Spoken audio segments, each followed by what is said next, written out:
देखो आज अपन पढ़ेंगे भाषा और राजस्थान की क्षेत्रीय बोली, यानी राजस्थान में कौन सी भाषा काम में ली जाती है और अपनी भाषा कौन सी, और राजस्थान में कौन से क्षेत्र में कौन सी बोली बोली जाती है। तो देखो सबसे पहले भाषा कहते किसे हैं, यानी कि हम अपने मन के भावों को किसी दूसरे के सामने प्रकट कर रहे हैं, तो वो भाव किस माध्यम से प्रकट कर रहे हैं उस भाषा, उस माध्यम को क्या बोलते हैं, भाषा बोल देते हैं।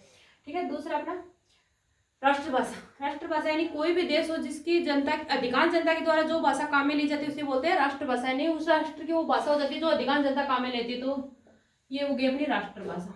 उसके बाद देखिए राजभाषा। राजभाषा का मतलब होता है कि हम जो राजकाज के कार्य करते हैं वो किस भाषा में करते हैं, वो अपनी राजभाषा हो जाती है। जैसे हम अपना राजकाज कार्य करते हैं हिंदी भाषा में, तो हिंदी अपनी क्या हो गई, राजकाज की भाषा हो गई। उसके बाद देखो क्षेत्रीय बोली, यानी कोई भी विशेष क्षेत्र हो जिस क्षेत्र में जो बोली बोली जाती है उस वहाँ की क्या हो जाती है, क्षेत्रीय बोली हो जाती है। जैसे शेखावाटी में कौन सी बोली बोली जाती है, जयपुर साइड में कौन सी बोली बोली जाती है, वैसे अलग अलग बोलियां क्षेत्रीय विशेष की। अब देखो बाढ़ की राजभाषा, यानी हम बाढ़ वाले अपना राजकाज किस भाषा में करते हैं, हिंदी भाषा में, तो हिंदी अपनी क्या है, राजकाज की भाषा, राजभाषा हो गई। ठीक है। अब देखो अपनाया कब गया राजभाषा के रूप में हिंदी को, 14 सितंबर 1949 को राजभाषा के रूप में अपनाया गया। लागू कब किया, 26 जनवरी 1950 को, यानी अपना संविधान बना उस टाइम। पहला हिंदी दिवस कब मनाया गया, 14 सितंबर 1953 को, यानी कि हिंदी दिवस तो 14 सितंबर को बन गया था, लेकिन मनाया कब गया पहली बार 1953 को। उल्लेख कहाँ मिलता है इस चीज का, यानी कि हिंदी अपनी राजभाषा, इसका उल्लेख कहाँ मिलता है, संविधान की 8वीं अनुसूची में, और अनुच्छेद देखें तो 343 से 351 तक यहाँ पर उल्लेख मिलता है, यानी संविधान की 8वीं अनुसूची और अनुच्छेद 343 से 351 तक। राजस्थानी भाषा दिवस कब मनाया, यानी कि हिंदी दिवस तो मनाया जाता है 14 सितंबर को, और राजस्थानी भाषा दिवस में देखें तो 21 फरवरी को मनाया जाता है। ठीक है।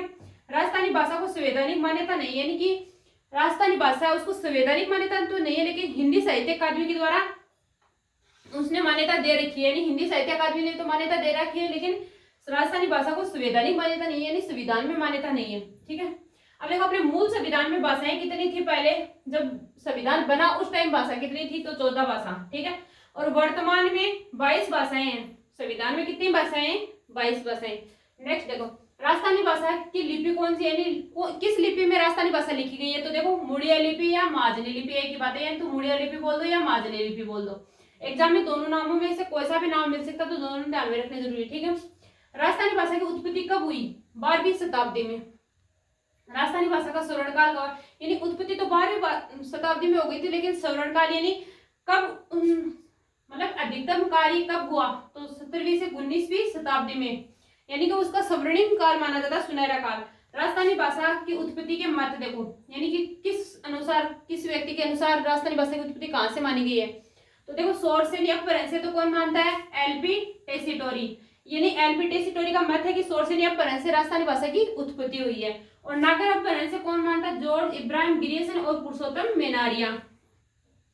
गुजरी अपरेंस से कौन मानता है, मोतीलाल मेनारिया व के एम मुंशी। अब देखो के एम मुंशी और मोतीलाल मेनारिया का मत है वो सर्वमान्य मत है, यानी सभी द्वारा मान लिया गया इस मत को।